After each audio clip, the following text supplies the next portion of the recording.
So we are talking about the big questions, like what do I do with all of this? And what's in it for me? Like maybe you did everything right, you took all the right steps, and for whatever reason, the thing you had invested in didn't work out. It didn't go the way you had thought or the way you had planned or the way you'd hoped. And so you're left asking, what do I do with all of this? One of my best friends graduated from high school, went to college, and earned his degree in business and finance. Right out of college, he went into business for himself, and he owned a few of these businesses. And he was a really smart guy. By all accounts, he did the right things. He surrounded himself with wise counsel. He made the right investments. He took healthy risks. But things happened that were outside of his control. And within a few years, things started to go south. And he lost it all. And now he's in a different line of work, no longer in that line of work. But for so long, when he would talk about this time in his life, he looked at it with a huge sense of regret. And he described this time as wasted years. What do you do with it? And I know someone else, and she tells me that she was told that if she went to college and got this degree, then she could come out and do this thing that she really loved. So she went to college and she got this degree, but she got done with college, and you all know how life just kind of happens. And so she's not doing the thing she loves, but she's doing this thing that she really doesn't love. And it's really easy to start to ask the questions, well, yeah, but was this just a big waste of time, a waste of energy, a wasted investment? Like, what do I do with it? How do I look at it? Or maybe it has nothing to do with a career or a college degree or some sort of project. But it has to do with the deepest things in life, like relationships. And you have poured your life into some sort of relationship, and for some reason, whatever reason that may be, it just didn't work. It all fell apart. What do you do with it? How do you look at it? And you see, when we start asking those questions, then often we start asking that bigger, that more fundamental question. Okay, God, I gave it my all. I put my all into this. Who am I? So I want to begin with a story this morning. It comes from 2 Samuel chapter 23. It's a story about King David and his 3 warriors, his 3 confidants, probably 3 of his closest friends. And they are in the middle of a really complex battle with the Philistines. And this is one of the, on the face of it, it's one of the weirdest, strangest stories in the Bible. And it's what makes it so great.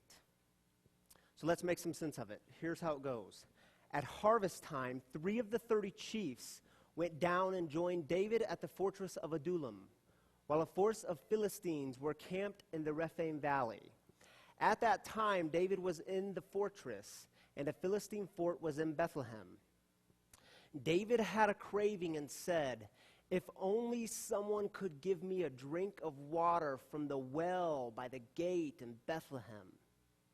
So the 3 warriors broke through the Philistine camp and drew water from the well by the gate in Bethlehem and brought it back to David. But he refused to drink it and poured it out to the Lord. "The Lord forbid that I should do that," he said. "Isn't this the blood of men who risked their lives?" So he refused to drink it. These were the kinds of things the 3 warriors did. It's kind of weird, isn't it? So check this out.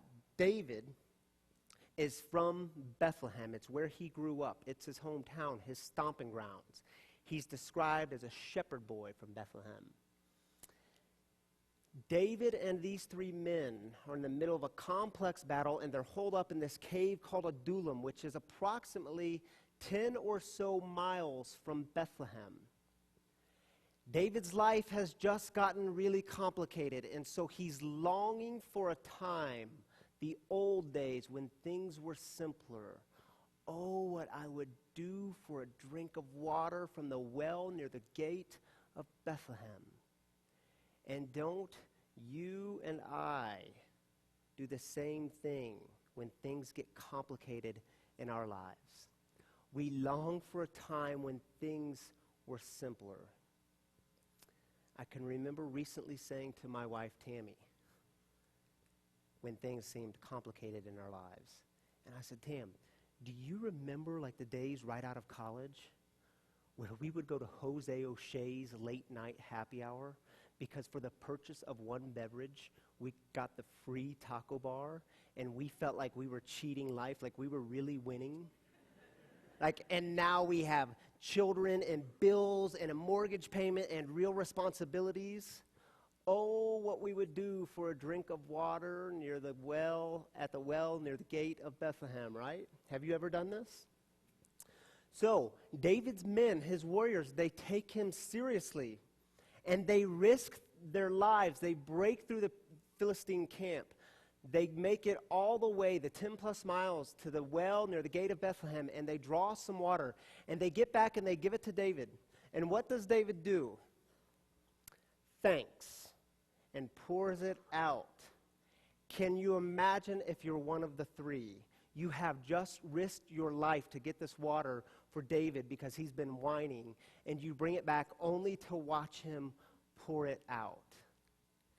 Like, hello, David, are you serious? This is how you repay this? Like, someone should have told David, this is not how you get friends. This is not how you keep friends. This is certainly not how you build an army. But a little cultural help here. In that time and in that day, you had something happening. Everyone would have known about it. When you read the Old Testament or the Hebrew Bible, you see this word come up often. It's nasak. And it's a verb, and it literally means to pour out. Sometimes in the Old Testament, this verb of pouring out meets with the noun. And when that happens, you get this really cool word, nasek. Can you say that with me? Nasek. It's an ancient Hebrew term, literally translating as the drink offering. And so here's how the drink offering would work in that time and in that day. If you were at the dinner table, gathered with friends, or if you're Hebrew and you're worshiping Yahweh, God, you would do this also in a worship setting. But you would take the wine, or sometimes it's translated as strong drink. You would take the wine or the strong drink and you would pour some out to show God that you realize the weight of the situation. Your heart is filled with gratitude. You realize that all of this is just a gift. Pagan cultures also did this. In fact, nearly every culture in that time and day engaged in some sort of drink offering. It was a way to show the gods that you were thankful for this thing called life. And all you could do is pour it out, something of value, in order to offer it up. That's the drink offering. You might remember the first instance of a drink offering is found in Genesis chapter 35. Jacob is on the run. Jacob is in trouble. He stumbles upon this town called Bethel. And in Bethel, he encounters the God of rescue. And the text tells us that he encounters this God who reveals God's self to him.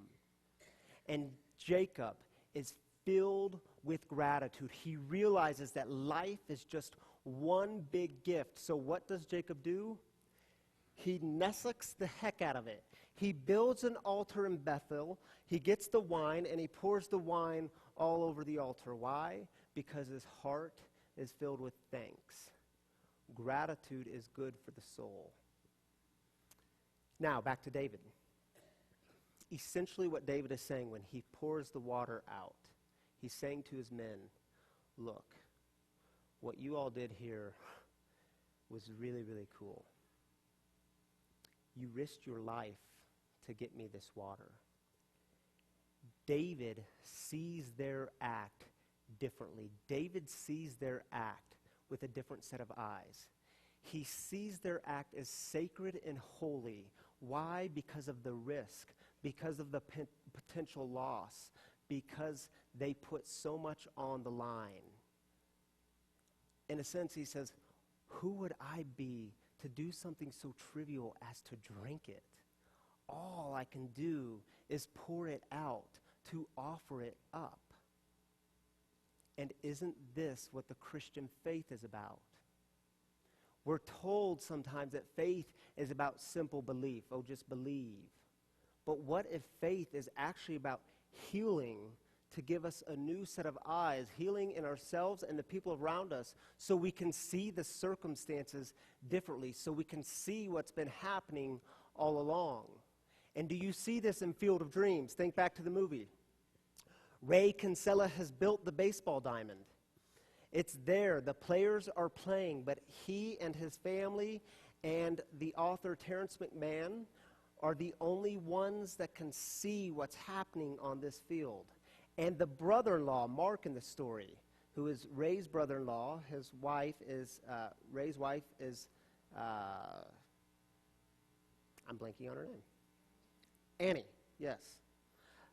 They're the only ones that could see it. It's Annie's brother, Mark, who is furious. And he says, look, you guys have invested everything into this dumb baseball field, and you're about to lose it all. You're about to lose the farm. But he has a different perspective after experiencing healing around him, and he's given new eyes to see what's happened all along. Take a look. So let me ask you, what if God sees your life as just one big drink offering? Not just some of it, not just parts of it, but the whole thing, all of it. Like, what if God is saying to us, look, I get it. The blood, the sweat, the tears, the time, the energy, the money you invested into this thing, it's all sacred and holy. All of it. Do you see it? Do you see that? So think back to the story that we talked about just 2 weeks ago when I shared with you my travels in Africa. We talked about that story where Jesus is in the room with his disciples, those that are closest to him. And this woman walks in the room, and she has this really expensive jar of perfume, and she pours this perfume on Jesus' head. And remember what the disciples say. Jesus, what is she doing? Why is she wasting this perfume like this? We could have used it for other things.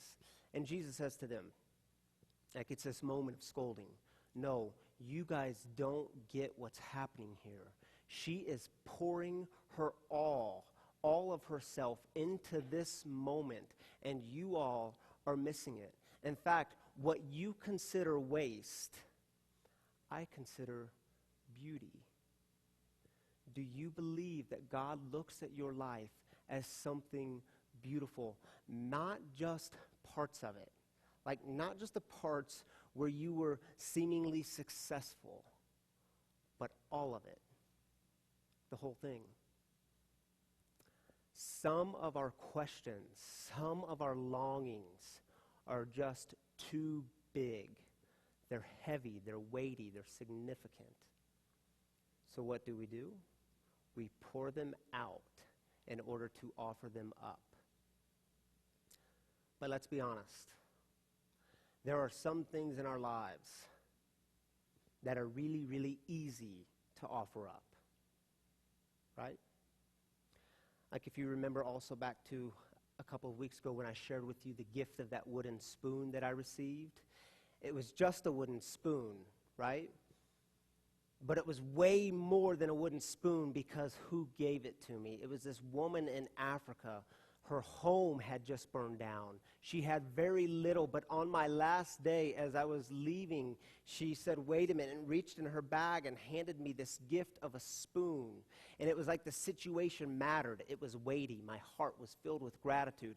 In that moment, it was like all I could do was pour it out and offer it up because my heart was filled with gratitude.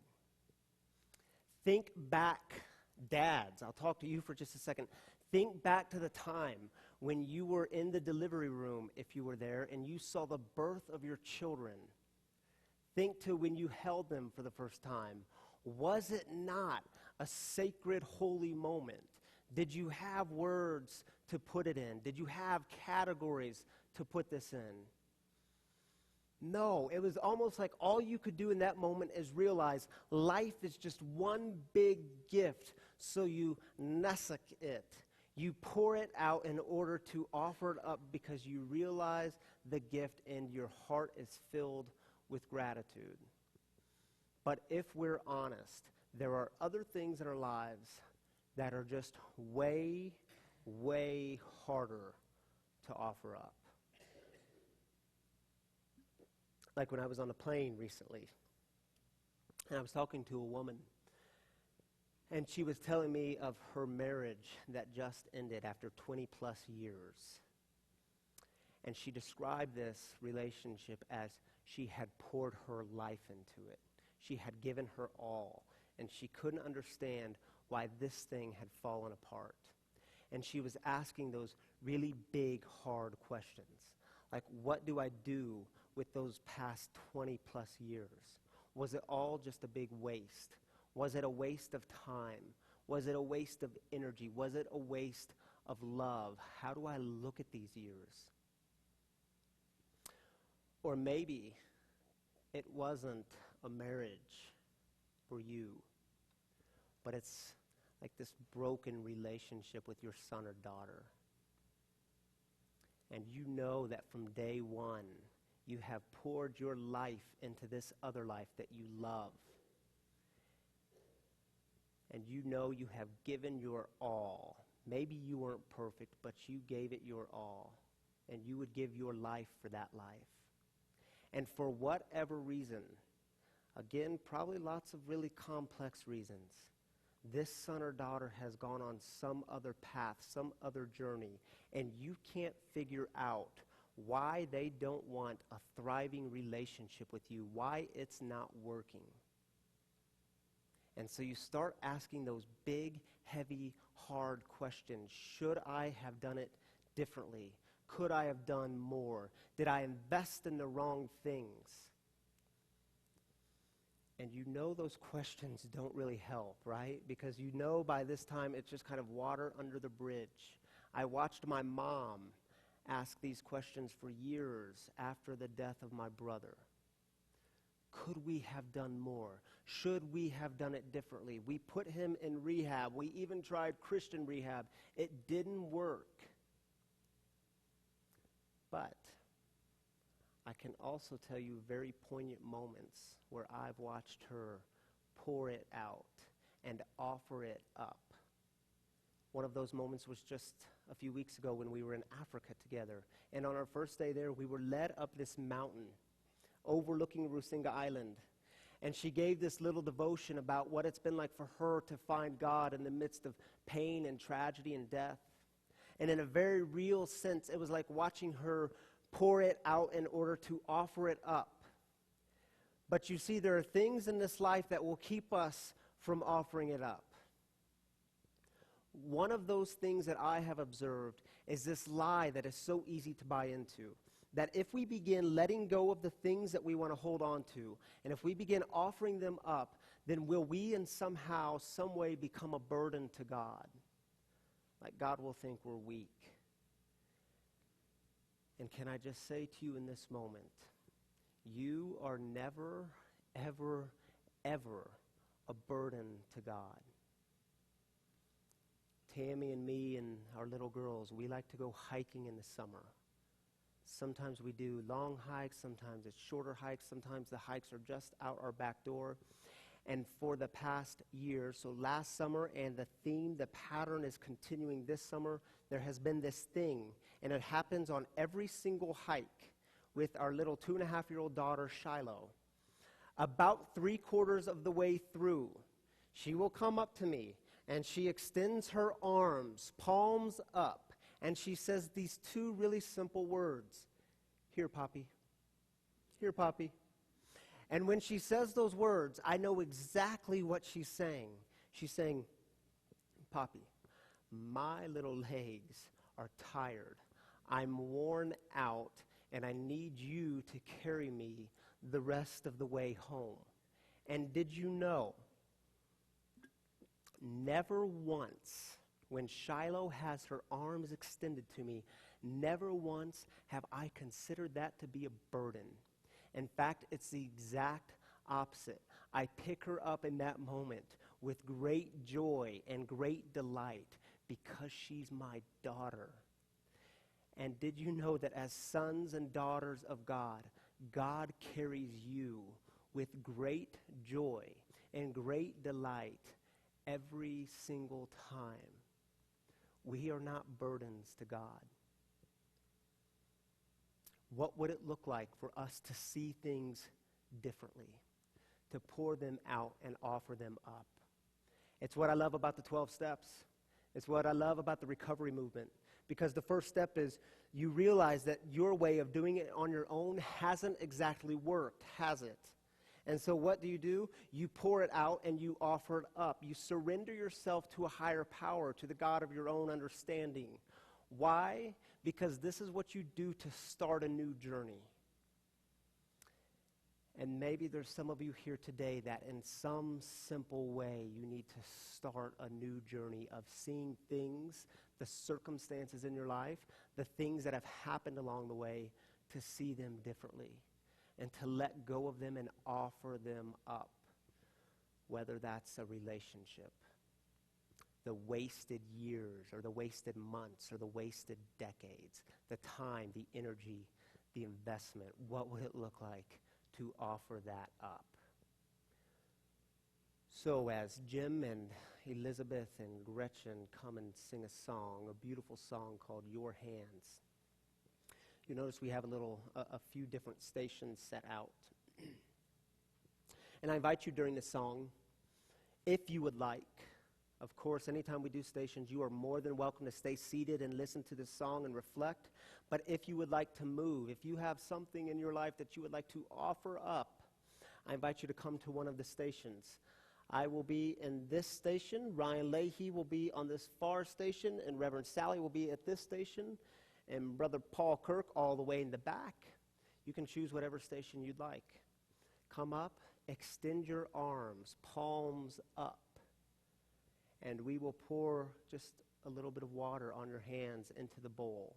And after we pour water on your hands, we invite you to then take the pitcher and pour water on someone else's hands at the station. During the song, I invite you to move to a station or stay seated and reflect.